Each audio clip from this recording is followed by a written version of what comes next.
Good evening, everybody, and welcome to another edition of the Sports Exchange. My name is Scott Morganroth, Motor City Madmouth, and yes, this is Motor City Night here in South Florida, which is where this broadcast is being recorded, visualized. You got it. So with that said, welcome George Eichorn back to the broadcast, my regular co-host. Good evening, George.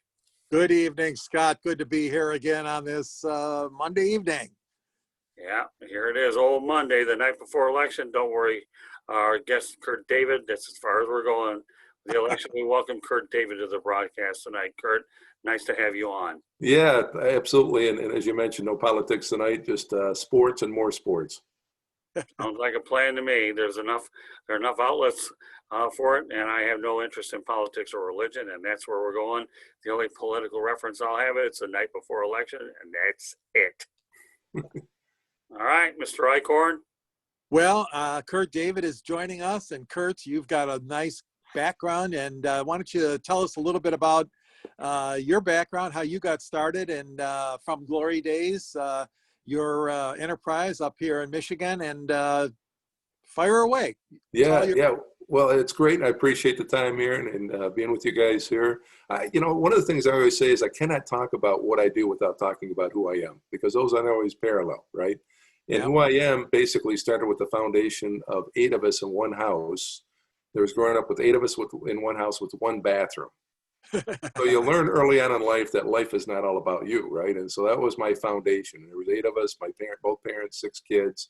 And the neat thing is all 6 of us were on athletic scholarship and 2 of us played professionally. So imagine that household growing up, extremely competitive, extremely, anything, brushing your teeth. That was a lot of nerf hoop back and forth, but that was my foundation. And that really, and the reason why I bring that up now as part of the introduction is that was really who I was and how I started to get to where I am today. I mean, that was part of the journey. It's an important part of my journey as a result. And so from there on, moving on, I was able to play professional basketball, played overseas. And as a result, I've had experience as a professional athlete. But then as we know, with every professional athlete, 100% of professional athletes ultimately lose their job, right? It's an undeniable fact. And as a result, at some point I was done. And when I got done, I realized that there is life after pro sports. And even though I didn't like it, and we can go into much detail when we talk about that aspect of my life if you want. But, moving forward, I was able to transition. Fortunately, I had a degree. I went and got a master's degree as well after that. And eventually had an idea. And that idea was this. What would it be like if I were to sit down with other former professional athletes and hear about their life after pro sports, and more importantly, about how they recreated their success after pro sports? And that's what spawned the book From Glory Days. And so I sat down with 20 former Detroit Pistons, Tigers, Red Wings, and Lions and interviewed them about their life after pro sports, and namely how they recreated their success. Well, the book became a bigger deal than I expected. It became a regional bestseller, and my agent and I at the time said, boy, this is a bigger deal than a book. Let's create a TV show based on this book. And that was the motivation for the TV show. And we created 4 seasons, done 50 TV interviews, won an Emmy in season 4, and looking to scale it to a national level. And so it's been a great journey, and it only continues, and I can tell you all sorts of stories from there. But that's kind of a quasi introduction of where I am and how I got here. All right, one of the things I look for in a guest, and I use LinkedIn a lot. Obviously, that's where you and I connected initially. But when I invite a guest on any of my broadcasts, when I look at professional athletes, I like to know what they've done after their careers, not so much what you did on the field. Mm-hmm. And if I find that they're as successful after they're playing dice, then I reach out to them, and I've been able to bring on a lot of good guests because of that philosophy. So I can appreciate where you're coming from. Yeah, it's exciting because you think about it. If an athlete at any level, high school, college, professional, if they apply the wherewithal that got them to that level of athleticism back into the real world, right, staying back, that's pretty exciting. And it's neat to see when athletes do that, former athletes do that. Yes, for sure. Yeah, absolutely. And speaking of which, have you, when you first started, obviously you focused more, like you said, on the Detroit athletes. Can you tell us some of the ones that you talked to initially? And you mentioned Pistons, Red Wings, Lions, Tigers, some of the guys that you've interviewed and had great stories on them. Yeah, I was very fortunate to have local athletes. A lot of them stayed right around here, and that's the neat thing about Detroit. I mean, Detroit athletes tend to stay around here because they're pretty beloved around here, right? We're pretty good with our beloved athletes, the ones that we have done well for us, and we would like having them hang around. I purposely interviewed for the book gentlemen from different eras. In other words, I wanted to get some older guys as well as some more recent guys. So the oldest guy in the book is Joe Schmidt, who was from the Detroit Lions. And unfortunately, the last time the Detroit Lions won what would have been an equivalent of a Super Bowl, which, George, you probably know the answer to this question, and maybe Scott as well, right? That anybody know that 19, what was it? 57. 1957, exactly. That was Scott has a special connection to that, right, Scott? Yeah, you know what, Kurt? If it happened on December 29th, 1957, that was my birthday 5 years before I was born. Oh, wow. Yeah, so it would have been probably just right before that, as a matter of fact. And so that was the last time our Lions had won what would have been equivalent to, it wasn't even called the Super Bowl at that time. It was called the NFL Championship. Right. But so, Joe Schmidt was one of the gentlemen I interviewed, and it was neat to hear him because he was an MVP of the NFL that year and won a couple different championships as a result. And he went on to coach as well after that. And then he went on to start a very successful manufacturing business after that as well. So he was the oldest guy in the book. I also interviewed Ted Lindsay, older statesman from the NHL and the Red Wings, obviously very beloved Hall of Famer there. The most recent would have been Allen Houston, who at that time was freshly out of the NBA. He had some issues with his knees, and he played with the Pistons, but then also finished up with the Knicks. Had the first $100 million contract. In fact, the NBA created some rules as a result of Allen's contract. But then the athletes in between. We mentioned about Johnny Ogrodnik off the air. We had talked about Johnny O. He was one of the 5-time All-Stars that he interviewed. Jim Northrup from the 1968 Tigers. That was a treat to be able to sit down with Jim and hear those stories. Very colorful man. Also sat down with Lem Barney, Hall of Famer, NFL Hall of Famer from the Detroit Lions.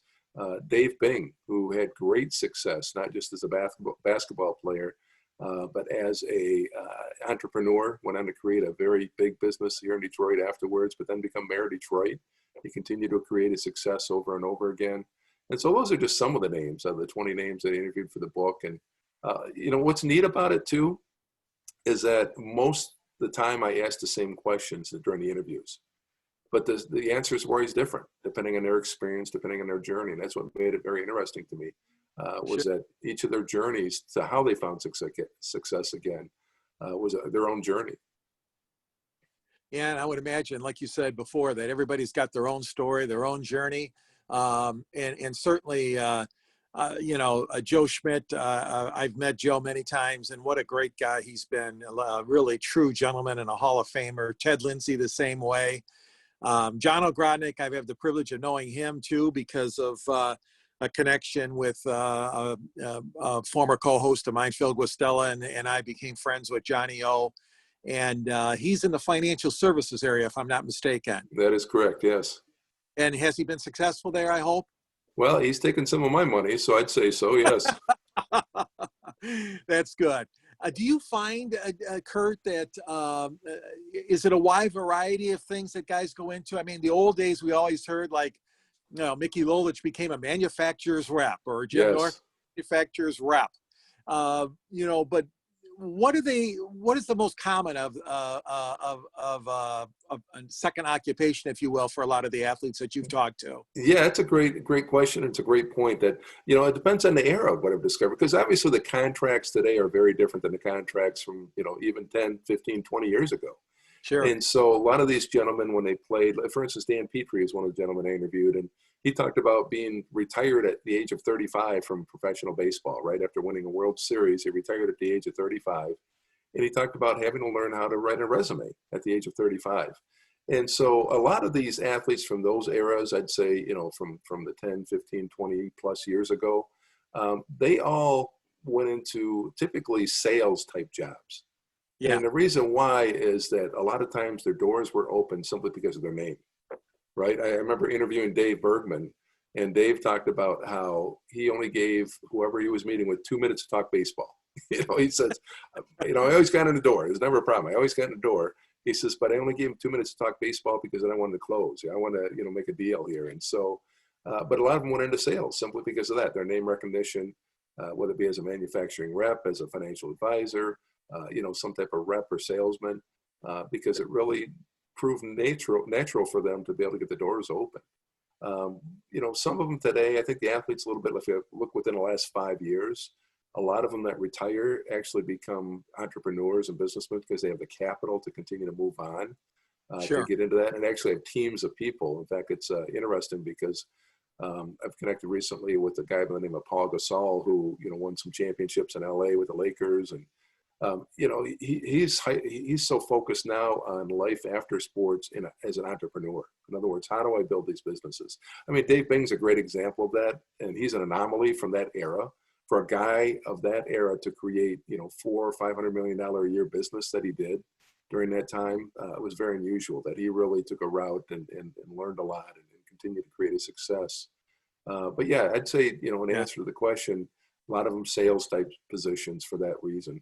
I think one of the things that a lot of people try to avoid, and being a Rocky fan, and Rocky 2 is a prime example of what a lot of athletes go through, where Sylvester Stallone, you get a lot of money, but then you go broke pretty quick. And I know that there's probably lots of trends for which, while we're looking at successful entrepreneurs and all that kind of stuff, you also realize that there's that trend backwards as well, that you have that, like I said, in Rocky 2, Rocky Balboa, made a little bit of money, spent it on material goods, and then all of a sudden you're broke. And I imagine you probably deal with a lot of those types of trends, don't you? Well, I'm so glad you asked that, because that's a very sober reality for professional athletes. And just to go over the stats, as I mentioned earlier, 100% of professional athletes ultimately lose their job. Undeniable fact, right? At some point they're done, whether it be by choice or not by choice. Most of the time it's not by choice. Very, very rarely will an athlete say, I'm done, I'm moving on, I'm going to let go, right? Very rarely it happens that way. Every once in a while. But most of the time it's like, hey, they're not good enough, or there's nobody signing them. The phone's not ringing anymore. So 100% are done at some point. 25% of NFL players are broke within the first year out. Wow. 78% of NFL players within 2 years out. 60% of NBA players are broke within 5 years, and there's up to an 80% divorce rate. From job loss to disaster, that's the reality for transitioning professional athletes. And when I focus with athletes, I don't want to talk about the fact that you took a 95% pay cut, whether it be bankruptcy, whether it be divorces, whatever. That's the reality that they go through. However, we all know that's the trough, but then how did they get back up on that hill again? And, to go back a little bit, I always have people say, all these athletes are getting divorced and 8%. And I kind of chuckle, because the reality is this. Think about this.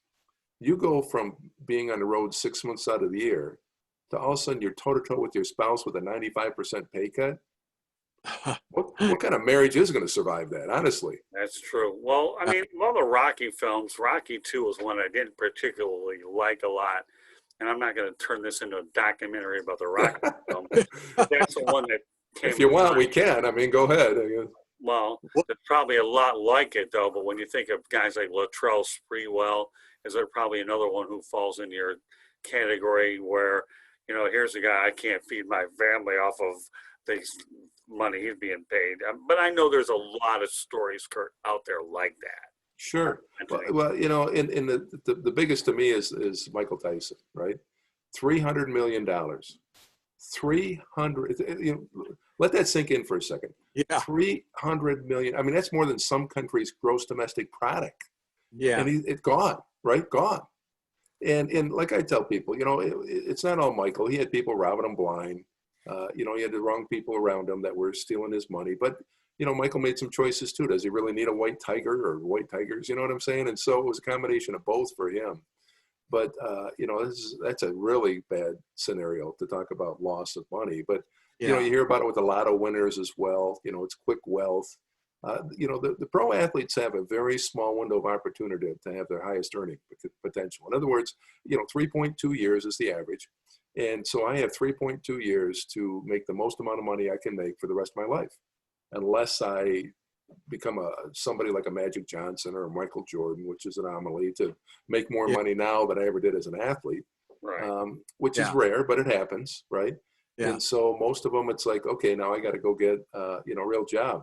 I give you a great example. One of the guys we interviewed from season 4 was a former Detroit lineman by the name of Corey Schlesinger. Corey Oh, was a national champion out of Nebraska, fullback with the Lions. And, he's now teaching. He's literally teaching drafting classes and architecture classes. That's what he's doing for a living. And so to go from being a professional athlete to a drafting teacher, right? And loving it, loving every minute of it. yeah, here's another name for you. And Scott and I, of course, knew this fella way back when, but Mel Farr Sr. Mel Farr Sr., to become that Ford dealer that he was and to open up multiple franchises of that Ford Motor Company showrooms. And we all know him as the Mel Farr, the superstar. And I know he's been on your show, obviously, God rest his soul, he's gone now. Yeah. But Mel Farr Sr. was quite an entrepreneur. I was very fortunate to get very close with Mel this last part of his life. And that's the neat thing about the book and the show. Most, if not all, the athletes that I've interviewed have become personal friends. Yeah. And so they love the concept. They love the idea of talking about, hey, let's talk about my glory days. Okay, let's talk about my bankruptcy or divorce or whatever. But then let's talk about what I'm doing now and how I created my success. And most athletes love that. But, Mel was a very special guy to me. And here's why. I was very fortunate to sit down with Mel, and I we all knew from the ads what was going on, that, the Mel Farr, the superstar. There's things that I didn't know. And one of the things I didn't know was the fact that he had 19 dealerships at the pinnacle of his career. He had 19 dealerships, and he was the '1 African-American businessman in the nation at that time. And so let that sink in for a little bit, right? He was the #1 African-American businessman in the nation, 19 dealerships. And how it all started is that, those guys during that era, they were playing football, but then also working there in the offseason. It was just something normal. What's neat that him and Lombardi came in the same year, and it's I don't know if it was the last time or the first time that the NFL Offensive Player of the Year and NFL Defensive Player of the Year were on the same team. In other words, the Rookie of the Year, they were both Rookies of the Year, one for offense, one for defense on the same team, Mel Farr and Lombardi. And anyway, so Mel started working during the offseason at one of the local dealerships. And he started, after a couple of seasons, realized, hey, you know what, this is good, but these dealers are the ones that are making the money. And so partway into his football career, he approached the Fords and he says, how do I get a hold of one of these dealerships? How do I become one of these dealers? And literally Ford said, hey, we got one in arrears. I don't know if it was down at Taylor or somewhere downriver. They said, it's in arrears right now. If you want to take it over, it's yours. And Mel's like, yeah, sure, I'll take it. And then the rest is history. He built up to 19 dealerships at that point. But then he told me the rest of the story and what happened, which, some people know, maybe some people don't know. Mel talked about how his goal was to get everybody in a car, regardless of their credit, right? He wanted to help people get into cars that normally maybe couldn't get a loan or something. And so, he staked his reputation, he staked his business on it. And one of the things that he claims he created this, I don't know if that's factual or not, but he said he created a device that would not start a car if they didn't make their payment. So he says, I still had to protect my assets. And so he put these devices on these lower credit loans of people in their cars. And he said, it wouldn't start if they didn't pay their bill. Well, he said, all of a sudden they started having all these people complaining that, hell, I'm on the highway and all of a sudden my car stops running. And it's, and he had all these class action suits against him. He said, even though it's under starter, it's not, it's just not going to start their car. And he said he spent over $5 million on attorney fees. He won all the cases. He says, all the cases he won, but he spent over $5 million on attorney fees. Ford at that time was like giving him such a hard time, like, hey, what's all this negative press and what's going on? And he said at that point, he finally got done. He said he used to start selling off one dealership after another till, I want to say his final one was sold off in 2009. But that was the reason why he had, went up to the 19 dealerships and then why he got out of it at that point. Wow. Interesting. So there's an athlete, I don't know if you've ever heard the name Richard Diana. That name sounds really familiar. Yeah, tell me more. Yeah, I'll be more than happy to. Back in the early 1980s, I was covering the Miami Dolphins. And he was an Ivy League running back that Don Shula decided to draft. At that time, the Dolphins were looking for runners. And Richard Diana, well, I think he played 1 year and retired. Said, I don't want to do this football thing anymore, and became a doctor.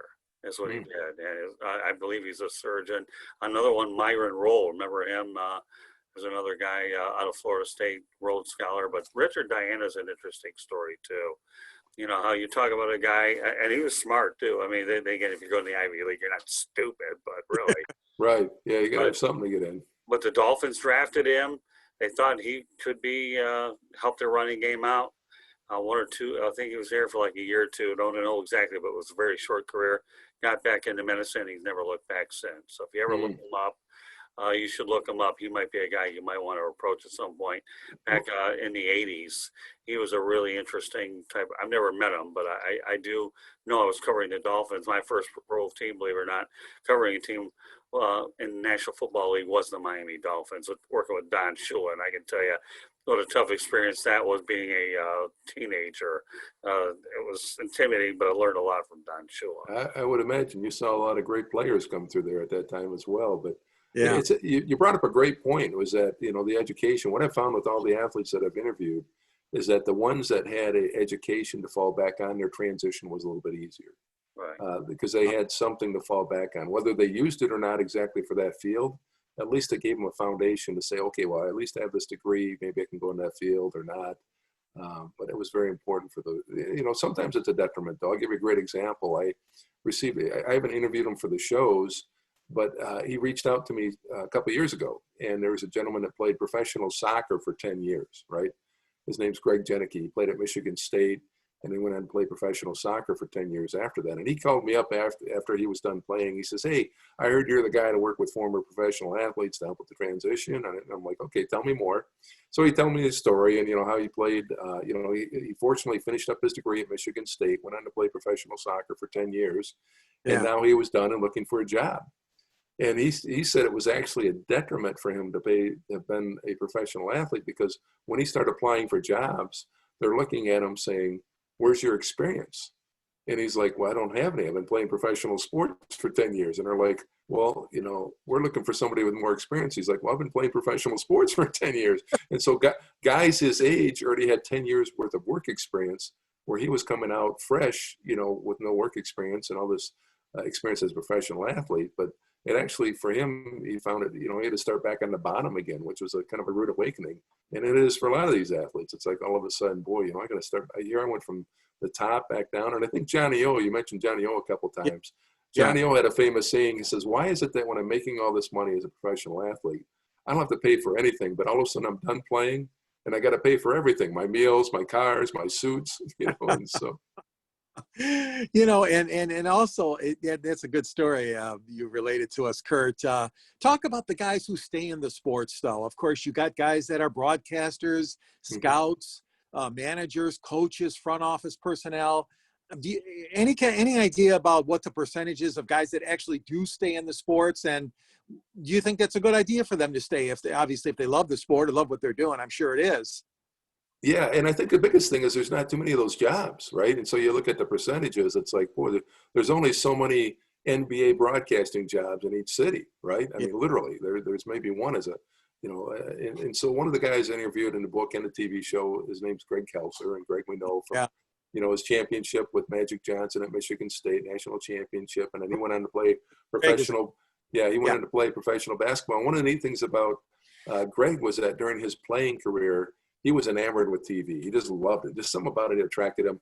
And he started hanging out in Detroit with a guy by the name of Charlie Neal, who was broadcasting at that time. Oh, and yeah. He told Charlie, he says, hey, anytime I'm in town, can I just come and hang out with you in the studio, just watch what you do and learn from you?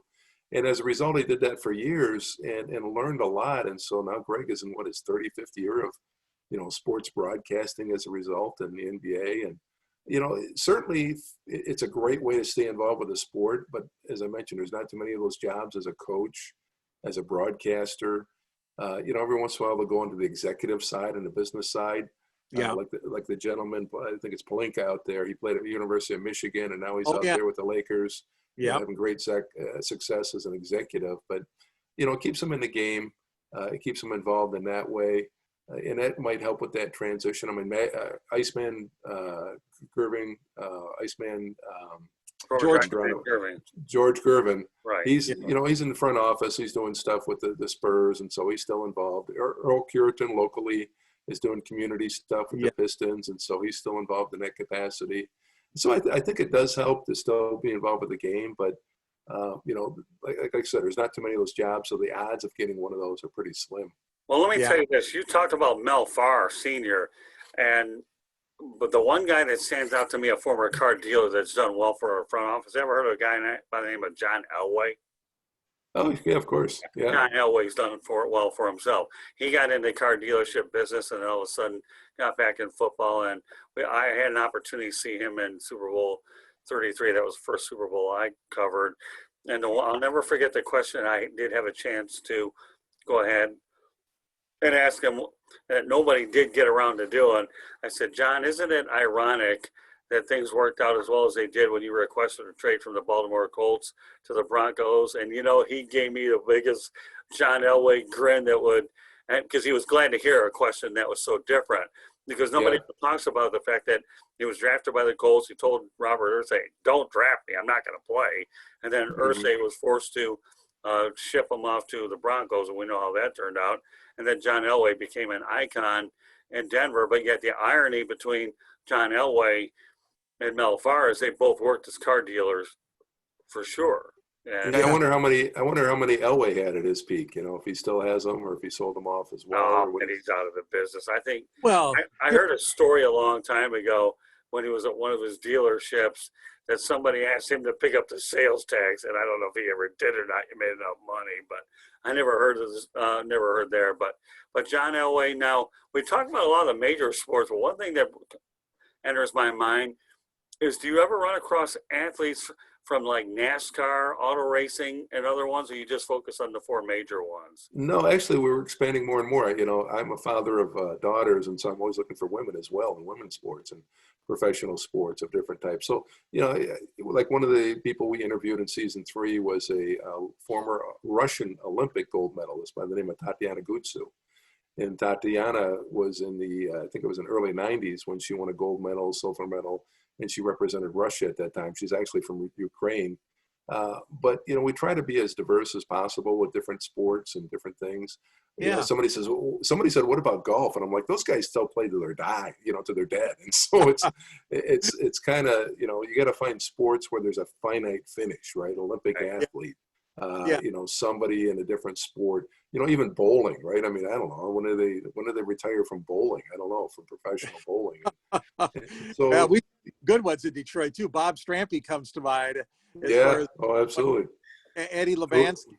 You go back in the year, bowling in Detroit has been phenomenal. But Scott, you do bring up a good point, because you remember Howdy Holmes?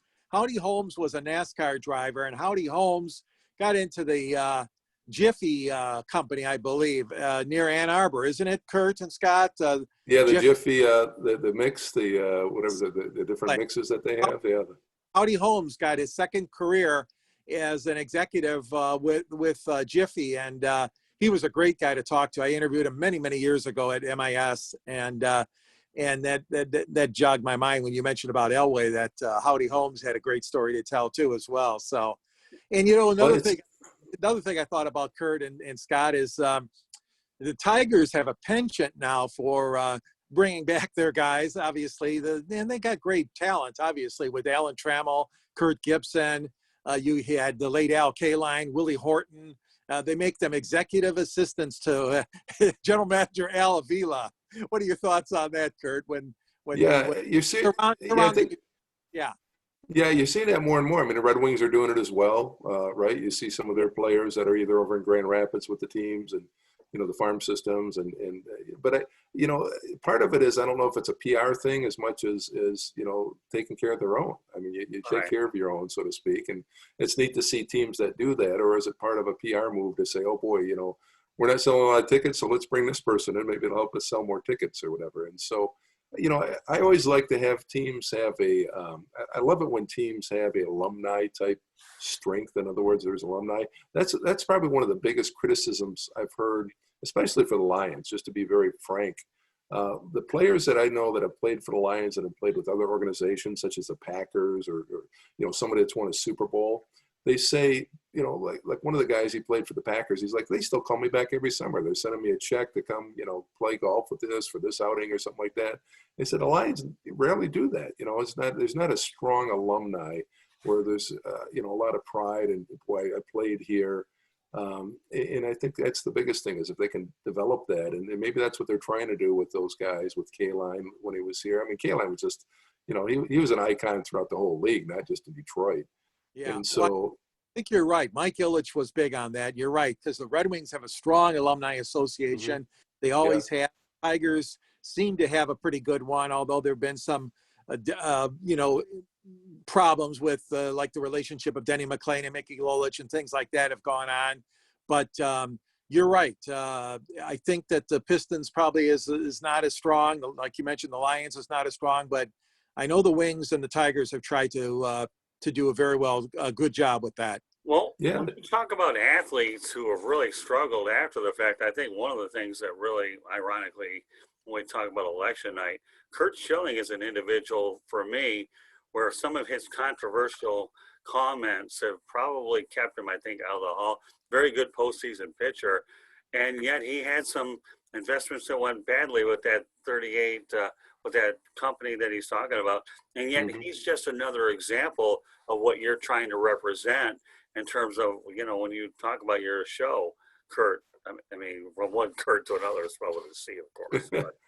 well, it's, you know, the great thing about this show concept is there's never, I shouldn't say never, but there's, I can't imagine ever running out of former athletes to interview for this that fit the category that we want. I mean, there's always going to be former athletes, regardless of the sport, not just the main four, but like you said, NASCAR drivers or, you know, different athletes from different genres.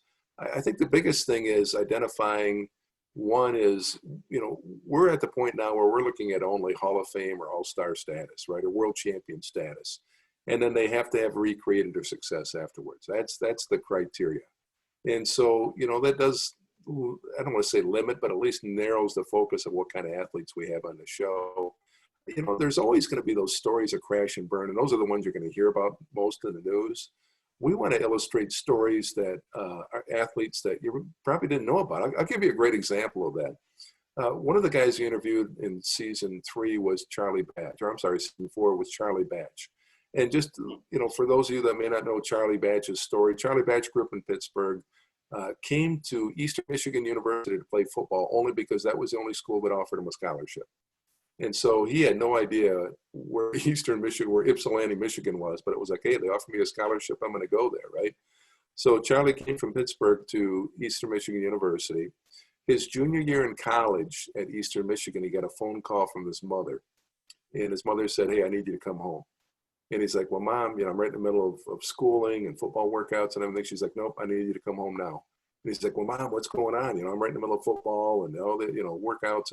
She goes, well, your 17-year-old sister was just murdered by a gangbang-related shooting, drive-by shooting. So you need to come home. We need to bury her. And so Charlie Batch had told his coaches, hey, I don't know if I'm coming back. I got to go home, help my mom, help bury my sister.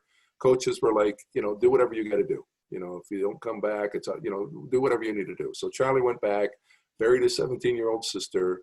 His mother said, you know what, you need to go back and finish your degree, finish your football, you know, take care of your own business at this point. So he came back to Eastern Michigan, broke every record as a quarterback.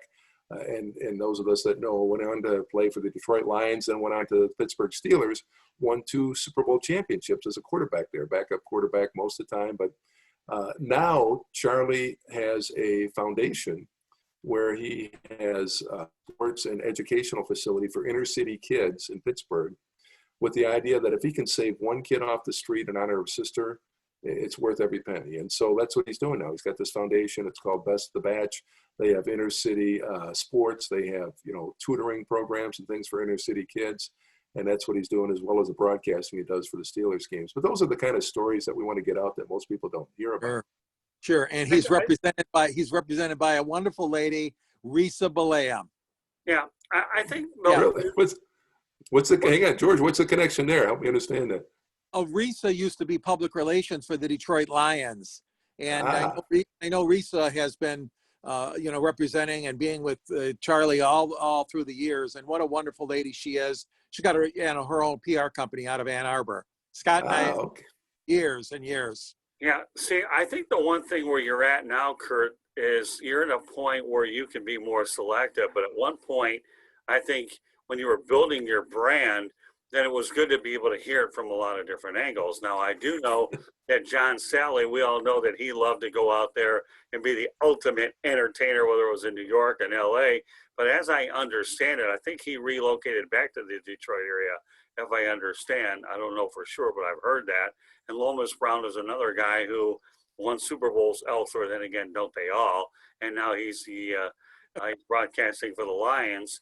But when you talk about these types of players, the elite Hall of Famers versus what you had before, don't you find that there is a pretty interesting blend to go both ways? Because I imagine your testimonials, if you're going to come up with book material, television material, or whatnot, that you've got to have a little bit of everything out there. Yeah, well, one of the guys we interviewed in season 5 had more than everything out there, and that was Darren McCarty. So we interviewed Darren for the show. And as I mentioned, we talk about the glory days. Darren won 4 Stanley Cups.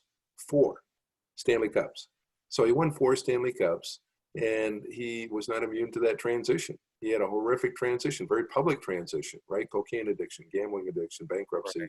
Right. Darren very flatly said, I was this close to death, right? The next step for me would have been death, that I was just at that point in my life. And the turnaround happened, and this is why we had Darren on the show, was to talk about his turnaround and how he recreated the success of his sobriety. Was that he said, I had to move away. He moved down to Florida, he remarried, and then he started writing his book. And he said that was very therapeutic to have his story told and written like that. He says between his new wife and his book, he says that just really changed his whole life, and now he's back in town. And so he's really excited about how he got through those demons, so to speak. And, something I want to back up and talk about, you mentioned about I'm at a point now with the show that we can be a little more picky and choosy. It's funny because when I first started out, literally, I'd have a couple cell phone numbers, so I'd call the guys. Rick Leach was the very first guy I called. I had Rick's cell phone number, and I had known Rick because I had coached his sons at North Farmington High School varsity basketball. And so I knew Rick and was able to say, hey, Rick, here's the concept. I want to do this. So he's the first guy I called. As I started going down that rabbit hole and interviewing more and more guys, next thing I know, these guys are like sending me their golf list with their cell phone numbers. And so my list continued to grow over, and once they realized what I was doing and had experience with it, now they're like, hey, here's so-and-so. Why don't you call this guy? Here's their so. And so really getting athletes is the easiest part of this. And if I don't have their cell phone number, I know somebody that does have their cell phone number.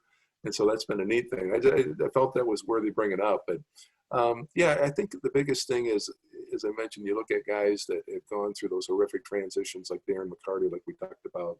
What's neat to see is that, it could have stayed there. We could have talked about Darren's death. We could have talked about, boy, it's sad. He went from 4 Stanley Cups and now he's an invalid, or, just has no brain anymore. He's, in a coma or something like that. Yeah. But he's made it through, and he talks very openly of how he's done it, how he continues to do it, and, where that journey's taken him to this day. Well, I even find as I'm trying to build a brain here, you try to find out what works, what doesn't work. And I tell individuals, for those that don't have anything, you work through LinkedIn. I don't think people realize how powerful LinkedIn really is. But I've learned what a valuable tool it is.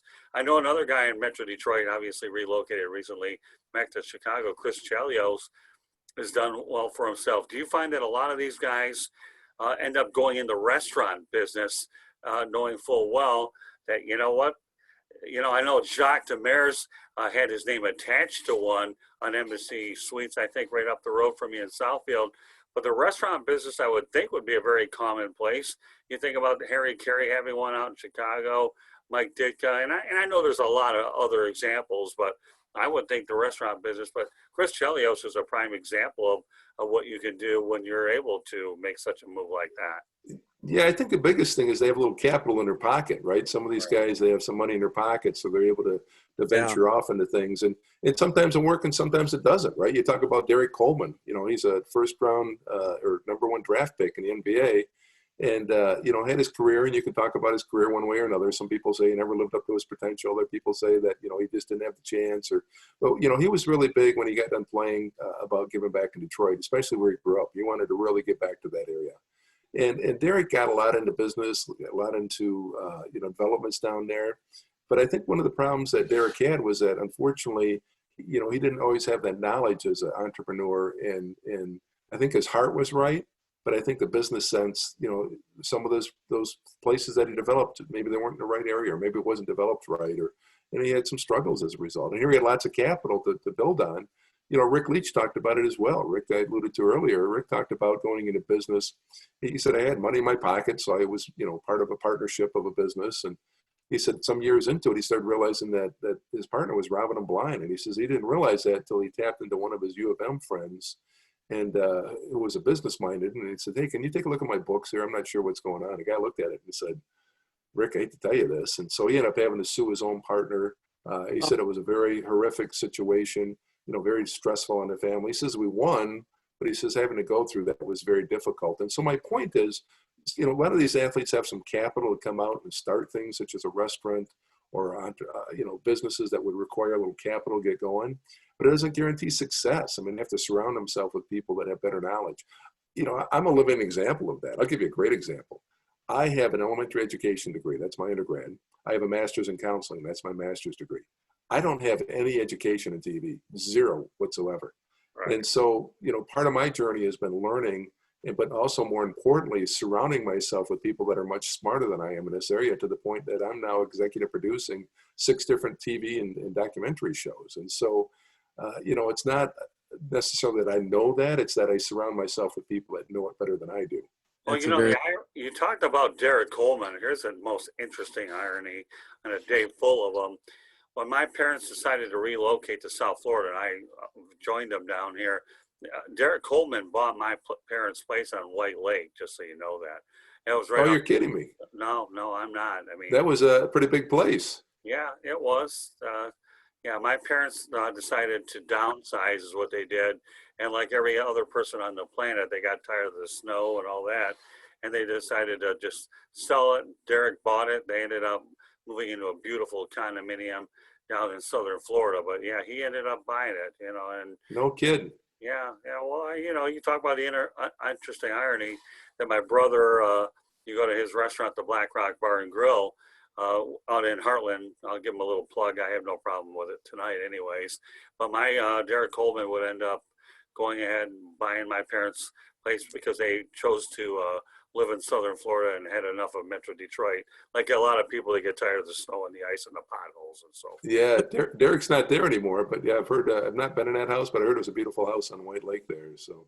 Yeah, it was. I went there every now and then. I mean, I didn't go there a lot because I lived those years in Farmington Hills, and for me, it was Farmington Hills is more centrally located for what my business interests are. But I went there every now and then. It was definitely a pretty big place for a couple of people, that's for sure.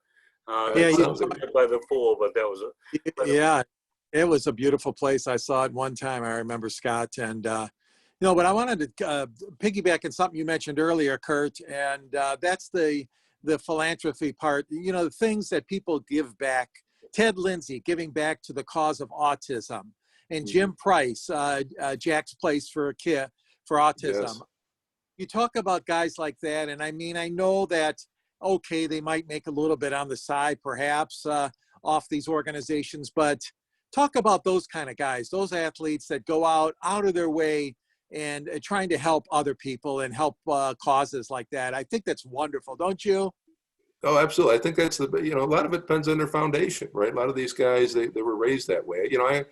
Going back to my foundation again, I was raised by 2 parents. One was a teacher at a small private school, so very humble. And my father was the director of social services for the county. So 2 very giving careers, right? They both gave as a teacher, director of social services. And so, part of my DNA is giving back as well. And so a lot of it depends on their appreciation of what they had. I mean, most of the guys that I talk to, they understand that, hey, I've been given this opportunity, whether it be financially or prestige. And I think it's an important part to understand that part of giving back, or part of having this opportunity is giving back as well. And some do it quietly. Some you may not ever know about, like this Charlie Batch thing. Many people in this area may not even have a clue that he's doing that. That's his give back, is helping inner city kids in Pittsburgh. And some people may not know. I mean, one of my give backs from the TV show is I've been delivering birthday cakes to inner city kids, homeless kids. worked out a deal with the Detroit Rescue Mission that we have a location down there where there's homeless kids, and anywhere from 3 to 13 birthday cakes every month I'm taking down there to deliver. And to see these kids light up on their birthday, that they get a birthday cake, and it's not just for them, they get to share with the other kids there, and they get all excited as well. And so I just believe giving back is an important part of when you receive something. What's the saying? The more you have, the more you have to, or the more you are given, the more you're expected. And so, I take that very seriously. So the more I receive, the more I'm expected to give back, in my opinion. That's great. That's great.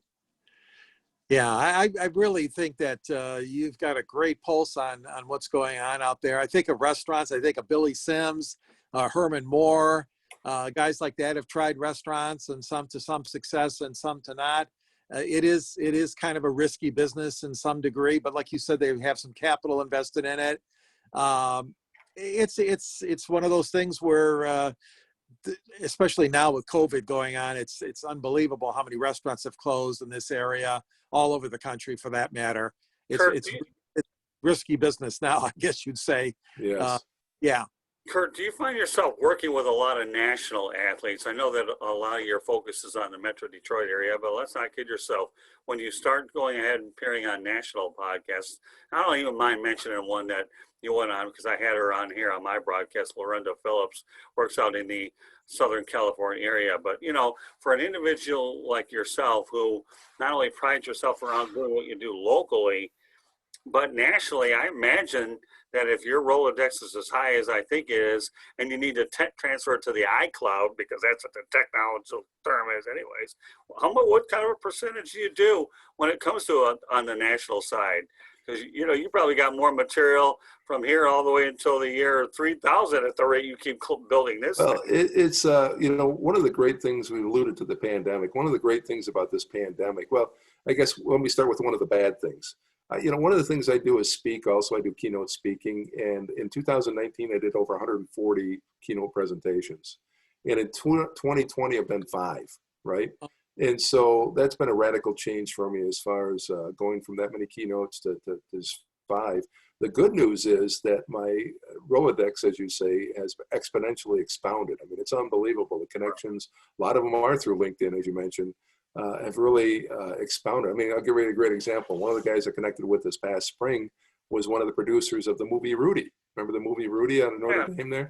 Well, this guy's in Orange County, and Alan Mintz and I connected, and we, communicate probably at least once every 2-3 weeks, just about projects and things that he's doing. And, it's been a great connection, and that connection's led to many, many more connections and to many more projects. I mean, one of the projects I picked up as a result of Alan, through a connection that he had, is a documentary on a Negro Baseball League. So that's one of the documentaries I'm working on right now, is a documentary about the Negro Baseball League. And so, with the show From Glory Days, what started it all, with the book and the TV show, we're actually looking at going national. We started shopping it before the pandemic. We actually had signed on Doug Flutie to be the new host. And George, I don't think you knew that. I wasn't going to host the show anymore. I was just going to stay on as creator and executive producer, and Doug Flutie was going to be the new host.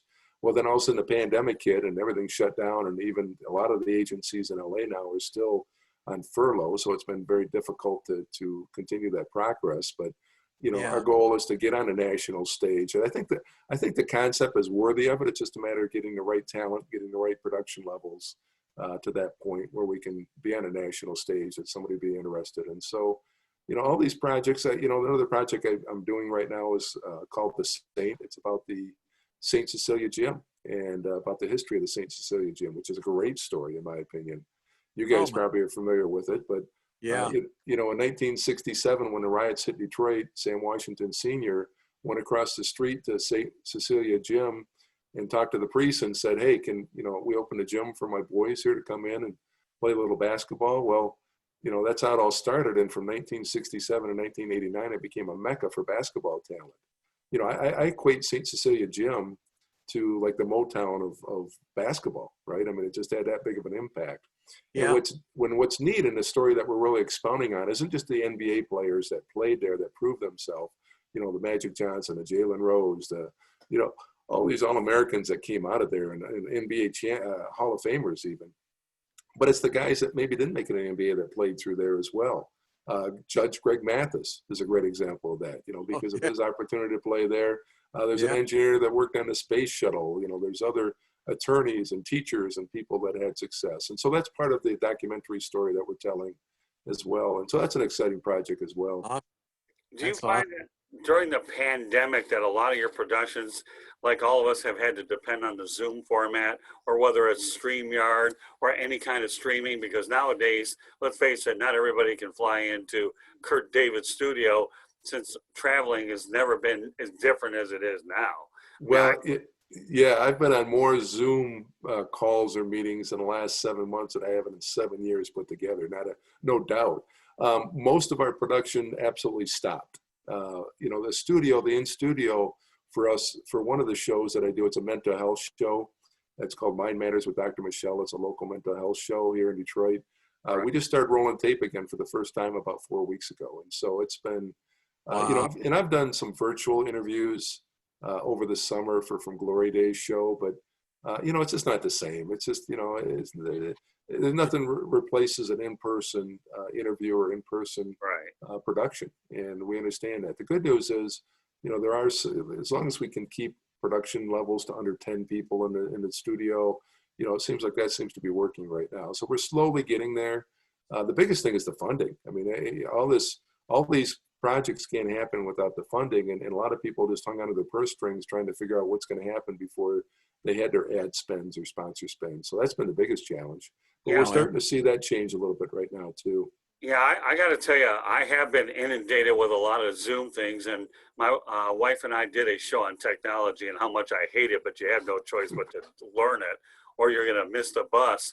And I can appreciate a lot of the things that you're telling me, because, I remain very involved in Detroit with Detroit Sports Media, the National Sports Media Association. So even though I haven't been able to get to their events this year because they shut them down, and an area that I have a vested interest in that I'm going to build on down the road is Southern California sports broadcast, and I want to get that West Coast market.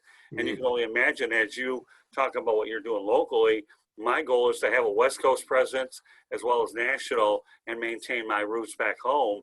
And I think that, obviously it takes a lot longer because of everything that you're going through, but you do have to have a steady balance of everything. That way you're able to relate to all genres. And I tell you what, I never knew what the word Zoom was until I exercised it on the interstate. And usually when you exercise it on the interstate, it could get expensive unless you break the 11th commandment, thou shalt not get caught. And if you didn't know what the 11th one is, now you learn it. And if you want to know what the 12th one is, thou shalt not overspend. And Moses didn't come up with that, but we're not getting political here. We're just talking, having fun on this broadcast. So That's right. That's right. Hey, another name for you, guys, Denny McClain. You talk about a guy who's had so many ups and downs in his career, both personal, on and off the field. Kurt, did you ever talk to Denny McClain? Denny was on in season 3, and to be honest, I really didn't want to have him on the show. To be very frank, I have a lot of respect. Let me say it this way: I have a lot of respect for Denny as a baseball player. There's no question. I mean, for him to win the amount of games, nobody's going to break that record, a single season record, right? Because there's pitch count now. Everybody's worried about how many pitches, and I don't think anybody's ever going to break that record. So I have a lot of respect for him as an athlete and as a baseball player. However, I know a lot of information. In fact, the guy this is inside information, but it's public knowledge, so I guess I can share it very openly. Denny bought Pete Packing, and when Denny bought Pete Packing, he had bought a insurance policy with a guy that I know, and the guy sold the insurance policy to Denny for Pete Packing for the employees. Well, somewhere down the line, all of a sudden the employees are calling this insurance company saying, hey, how come this isn't being covered? And how come this isn't being covered? And, they were like, no, that's part of your policy. It's covered. So finally, this owner of this insurance company called and tried to get hold of Denny, and he wouldn't take his calls. And finally got a hold of Denny live and says, hey, this is so-and-so from the insurance company. He's like, I'm getting all these complaints from your employees about the coverage not covering. And Denny says, well, we changed policies. We changed, insurance carriers. Oh, okay. Who'd you change it to? Well, he gave him a name. So this guy, the owner of the insurance company, called this other company and says, hey, did you sell a policy to Pete Packing? He's like, no. Well, that's what Denny got, there was a second arrest was for skimming those premiums. skimming the insurance premiums. And the guy that I know that sold the policy to him had to testify in front of a grand jury, and that's what Denny spent some time in prison for. And Oh, you know, yeah. and so I hear those stories, and it just, the only reason why we had him on in season 3 was that he almost died. He lost 180 pounds because he had all these health issues, and so we were going to talk about his health and how he Yeah. recreated his success with his health and kind of spin it that way. Yeah. But probably one of the most disappointing parts of that interview was that at the end of the interview, I was point blank with him. I said, Denny, some people hear the name Denny McLain and they revere it for what you've accomplished as a baseball player. Other people hear the name Denny McLain and they're despised by it. Do you have any regrets? And I thought, okay, here it is. I'm throwing him a softball, right? Yeah. I thought, if he comes out and says, hey, I love Detroit. I screwed up, but I love Detroit. I thought, oh, this is perfect, right? So I threw him that softball. I said, do you have any regrets? He looked at me, he says, the only regret I have in my life is that my daughter was killed by a drunk driver. That's the only regret that I have in my life. And I thought, that's too bad. Here he had a chance to really come clean and own up to what he had done. And so, great athlete. Will probably never have that record broke. As a person, again, people are still, especially those impacted by his decisions. And, so you brought it up and now you got it. I've got a couple questions. I don't know if we've covered them. I want to make sure we do get around to those. Okay, Kurt. First of all, what were some of the common concerns that athletes have? Before, during, or after sports? Well, you tell me, George. Obviously, Take it afterwards. Like you said earlier, you alluded to some of the money and the financial strains on them, but are there some other common concerns that these athletes have? Absolutely. Yeah. I mean, money is the most obvious because that's what people talk about. And it's like, oh, they make all this money. And, depending on the era, Jim Northrup, I think he said the peak of his contract was $35,000, right? And so, it was a different era, obviously, but you guys now are making that per minute, literally, right? They're making that a minute during a game. And so, it's a different era. So it depends on the era. So money's talked about a lot in the transition from money. But I'm finding probably one of the biggest things, which is a sleeper for most athletes, is their identity. And what I mean by that is that the athletes that have an understanding that this is just what I do, it's not who I am, have a smoother transition from those athletes that, hey, this is what I do and this is who I am, right? I'm a pro hockey player and that's all I am. And I'm a pro baseball player and that's all who I am. Right. Those are the athletes that really struggle. So the athletes that understand that, this is what I play professional basketball, but that's not who I am. That helps with that transition, helps them separate as a result. Dan Petrie had alluded to Sparky Anderson a lot during my interview with Dan. And he had said that Sparky, throughout his career when he was playing for the Tigers, had often reminded the guys that, hey, this is only temporary. Enjoy it while you can. It's going to be over at some point. And he said that was always the seed that was being planted by Sparky, that, hey, we want to do the best we can, but understand it's going to be over at some point. And so, Petrie is very grateful that those seeds were being planted. It was still a rude reality, right, when they got out, but at least they had that foundation to say, oh yeah, this is what he was talking about. So, Yeah. So with that said, okay, do you find that a lot of athletes fall into some deep depression and some of them can become suicidal? Because I had Eric Hipple on a broadcast earlier in the year, and I've come across Eric Kramer, on the road. And a lot of athletes realize, because we talk about the success, the good, the bad, and the ugly could end up being resulted. Some guys, whether they lose everything they have, because remember, Joe Murphy is another guy who's homeless up in, he's homeless. I know he's one story. Again, there's a lot of them, but you have depression, suicide, and a lot of things like that. And I know Eric Kramer considered it. So why don't we talk about medical issues with what we're based on? Yeah, well, you're asking the right guy because, as a former professional athlete who now has a degree in counseling, certainly mental health is an important part of what I view, or my lens that I view things through. And I think that's part of what makes me enamored by this topic, is it's not just the fact that, I played professionally, but I have this lens as a counselor now to look at this as well. Right. And I think, I always talk about balance, right? I really believe that in order to get to the highest level as a professional athlete, you're very unbalanced. You're unbalanced, right? You have to be. right? You're so hyper focused on one thing, and that's one thing only, and that's being the best you can. And as a result, it's really an imbalance of your mental being. And as an example, I mean, many athletes have OCD, right? Many athletes suffer with depression because of the peaks and valleys, especially after playing pro sports, especially if your identity is that pro sport. A Yes. lot of them deal with mood swings. The TBI is becoming more and more prevalent now. About the traumatic brain injuries and how it changes personalities. I mean, I've seen athletes' personalities change as a result of that, and we're seeing more and more court cases being played out. One of the guys I interviewed this summer virtually was George Visper, and George played with the 49ers, won a Super Bowl with the 49ers. He was the first guy to win a lawsuit against the NFL for TBIs.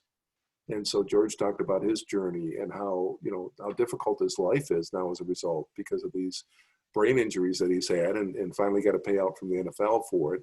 And he was the first. And we also had another guy on that won 2 Stanley Cups with the Blackhawks, who is now right in the middle of a lawsuit with the NHL for the very same reason.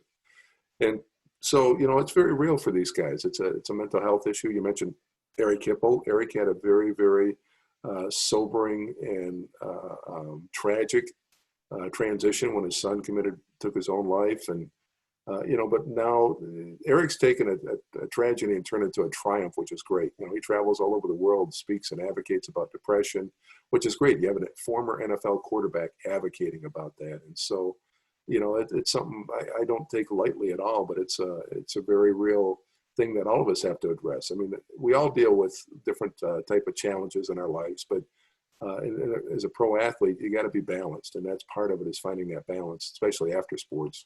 Yeah, I had a guy on our broadcast many times as a football analyst. I don't know if the name rings a bell to you, Michael Keller, former Michigan Wolverine, who's been. I actually met him in person about a year and a half ago, and spent time with his cabin, and he's part of that. And there's a lot of examples of that. But Mike told me, he believes he does have the onset of CTE, and but that's it. He's just one of many. So let's piggyback off of that question, Kurt. Can you tell us any athletes that had special stories or special concerns that stand out? Oh boy, one of the most impactful interviews I did was a guy out of Ottawa, Canada. Doug Smith was a number 2 draft pick in the NHL. Not the number 1. He was a number 2 draft pick by the LA Kings. And so he came out of Ottawa, Canada, number 2 pick in the NHL, went from little Ottawa, Canada to LA. Imagine that. 19-year-old kid. Yeah. He said it was like a free fall, right? He went from being in Ottawa, Canada to 19 years old, money in his pocket, Porsche, condo on the beach. He said it was like a free fall. Well, moving forward from that moment, at 28 years old, during a hockey game, he went headfirst into the boards and went from being a professional athlete to being instantly a quadriplegic. Snapped his neck, nothing from the neck on down. And he talked about how, he was so despondent and just, he couldn't do anything from the neck on down. And he said, I couldn't even take my own life, right? I didn't even have any capabilities. And his wife finally recognized how despondent he was and got in his face and said, hey, listen, I can't imagine what you're experiencing or what you're feeling, but I love you. You have 2 beautiful daughters that love you. And Doug Smith talked about how that was the seminal moment to shift his attitude, right? He went from feeling sorry for himself to all of a sudden he realized, boy, you know what? I need to figure this out. And so over the course of the next 14 years, he and his wife did a lot of research, a lot of therapy, and they realized that his paralysis came not from a severed spinal cord, but from the trauma of the vertebrae that shattered around it. And so his vertebrae was still, his spinal cord was still intact, which was huge. And so over the course of 14 years, he gained mobility again. He was able to walk again. He's got some braces and, a little bit of staggering here and there, but he's now a motivational speaker and author throughout Canada. And, what an impactful story. And one of his biggest sound bites, he talked about as a professional athlete, Doug Smith talked about, as a professional athlete, my goal is to be the best in the world, right? I want to be the best in the world. He said after his accident with his neck, he said he realized that, I went from wanting to be the best in the world, I want to be the best for the world. And his whole attitude changed as a result. So when you talk about you wanting to hit a certain type of athlete, Hall of Famers or not, do you ever run across situations, Kurt, where you have guys whose careers ended prematurely that end up doing incredible things. The guy that stands out, and I've covered the NFL, a lot of sports, but the guy who stands out in my mind is Mike Utley, and I was at that football game when he got hurt. Because even though a guy may not make it to the Hall of Fame based on his accomplishments on the field, they've been able to take a situation where their careers got cut short. Unfortunately, we know that all it takes is one injury in any sport, for that matter, to end your career. And these guys are just, to me, as inspiring as anybody else. And I know Mike Utley. I know another, George and I actually many years ago, I don't know if you knew this or not, or you will now, as we were at the game when Chuck Hughes passed away on the field back in 1971, I believe, George. And then I saw Jerry Ball Yes. and Reggie Brown. And unfortunately, I've seen a few of those games. But you have a lot of guys whose career has ended prematurely that have unbelievable stories as well. Yeah, Mike Utley was one of the guys I interviewed virtually this summer, as a matter of fact. I've known Mike for years, and he and I have gone back and forth about, when's he going to be back in town? Is he traveling again? And so we've gone back and forth with him and his wife, Danny, about, okay, when's this interview going to happen? So finally, I called him up this summer, and I'm like, hey, listen, we got to do this. Whether it's virtual or whatever, we just got to get this done. So I interviewed him virtually. And the neat thing about Mike is that he has all the reason in the world to be bitter and angry. He has all the reason in the world. And he's the total opposite. He's like, you know what? I have no regrets. I don't have any regrets about playing football. It's unfortunate what happened. But, and he wants to empower other people that are in wheelchairs or have physical challenges to say, hey, you guys keep living your life, right? You keep living your life. And that's his attitude. And it's a great attitude, and I think that's the type of attitude that he wants to express to other people as well. I used to see a lot of Lions players actually on Thanksgiving Day when I used to cover the game all the time. And that was always a unifying way to do it. And then you have other guys who are icons that had to deal with ALCS, Lou Gehrig's disease. And, they're as inspiring. And I know we can go all night on this whole thing. But when we try to talk about inspiring stories, because you as an interviewer, like I am with you tonight and him, okay, these are the types of things that we go out there and try to find out from our potential guests, don't we? So like you kidded around earlier, now you're the one who's asking the questions and I'm the one answering them, which is a change of pace. But getting my point that when you run across these types of, whether they're diseases that are such as ALCS, cancer stories or whatever, it's still inspiring. And I know that your responsibility is to impact.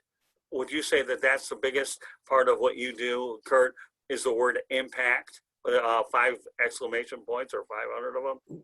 I guess one of my taglines for the show is we look to inspire others through the stories of highly successful people that live a life of significance. And so, you can wrap that up into one word as impact, but basically we want to inspire others through the stories of highly successful people that are living a life of significance. And I think that's what it describes, is that impact, so to speak. Yes. So I actually hope for those individuals that are watching this broadcast or listening to it that the word impact and inspiring will be the two things that I believe. In fact, I know that you should get out of this broadcast. This is Scott Morganroth, Motor City Madmouth. Glad to have George Eichorn and Kurt Davis on the broadcast. And it's a great opportunity to talk about athletes, not only inside the lines, but outside the lines. And, I think that that's the one topic that doesn't get discussed enough for sure. George, anything you want to add to this? No, it's been a great program, Kurt. You've been a great guest. Thank you so much for coming on board this week in our special edition of the Sports Exchange. You have wealth of knowledge, and Kurt, I've always admired your work. It's been great having you as a fellow member of Detroit Sports Media Association, along with Scott, and of course our president, Jennifer Hammond, and we're all very proud members of that organization. So it's been great having you on the show tonight, Kurt. So, it's my pleasure. Thanks again. Keep up the great work, fellas. All right. So, Kurt, with that said, now that we're closing in on the end of the broadcast, I want everybody to know how they get a hold of you. George will follow suit, and I will do the same to wrap it up. So, yeah, probably the best way. Yeah, best way is my website, kurtdavid.com, KURTDAVID, kurtdavid.com. There's a contact page, and you can reach out through there. Okay, George. Well, yeah, I've got my book out there, Detroit Sports Broadcasters on the Air, of course, and there's a link to purchase my book for about $20 or so. You could get a great copy of that book from Arcadia Press. I've got great stories and photos in there from Al Kaline, Ernie Harwell, George Kell, Bud Lynch, Bruce Martin, Ray Lane, Jim Brandstatter, Ken Daniels, and also Scott Morganroth. Scott, there's a whole page. Somehow you are photographed with two legends, Muhammad Ali and Jimmy Connors. Not too bad, I guess. All right. So with that said, in turn, if you want to follow us here, you can follow us and on Twitter at Tribune South. That's at Tribune South. Our Facebook and Instagram, South Florida Tribune. You can follow us there. YouTube channel, South Florida Tribune. All you need to do is subscribe, and I'll give you 6 good reasons why you should subscribe. We have 6 shows currently going on now. The Sports Exchange, No Limits, which is the 108 Stitches Baseball Talk, Real and the Rare, Fantasy Football, South Florida Tribune. We might like to make sure that there's a good variety of broadcasts out there. So you can follow us and subscribe on the South Florida Tribune. You get an opportunity to watch them there. Now, also, our website is www.southfloridatribune.com. What we have there is a Motor City Monitor where we do focus on a lot of the Motor City stuff. Being from the area, why not focus on my hometown? We also have columns, affiliates columns from our media distribution partners. We have our contributors writings where we have columnists there. And more importantly, you can also go to southfloridatribune.com to find each and every one of our broadcasts there as well. You can email us at southfloridatribune@gmail.com. Any suggestions, comments about the show's content, feel free to contact us. We'll get back to you. And of course, you can connect with me on LinkedIn, Scott Morganroth. If you want to go ahead and listen to the audio version of the broadcast, Apple Podcasts, Spreaker, Spotify, iHeartRadio, Google Podcasts, or wherever you get your podcasts. So there's a lot of different ways to hear it, watch it. And once again, if I talk too fast, and again, I've been told I do it anyways, Apple Podcasts, Spreaker, Spotify, iHeartRadio, Google Podcasts, wherever you get your podcasts. So I should point out to everybody that Election Day is tomorrow. We encourage you to go out there and vote. Okay, everybody has an opportunity to impact this election. I should also point out the COVID situation, folks. Social distance, mask up, use common sense, common courtesy, do whatever you've got to do. These numbers are not to be taken lightly. And obviously, the way COVID-19 has impacted our society, don't take it lightly, whether you have a vaccine or not. It doesn't take a rocket scientist to play it safe and stay at home when necessary. So, any closing thoughts, Kurt? I'm honored to be on the show. Appreciate it. You guys keep up the great work. Thanks. Thank you. You too. And I look forward to seeing you when I get back up to Detroit, Kurt. But meanwhile, it's been a pleasure. So on behalf of Kurt, David, George Eichorn, my name is Scott Morganroth, the Motor City Man Mouth. Thank you for joining us on this edition of the Sports Exchange. Good night, everybody. And George and Eichorn and I will be ready for another edition of the Sports Exchange. Good night, everybody. Good night.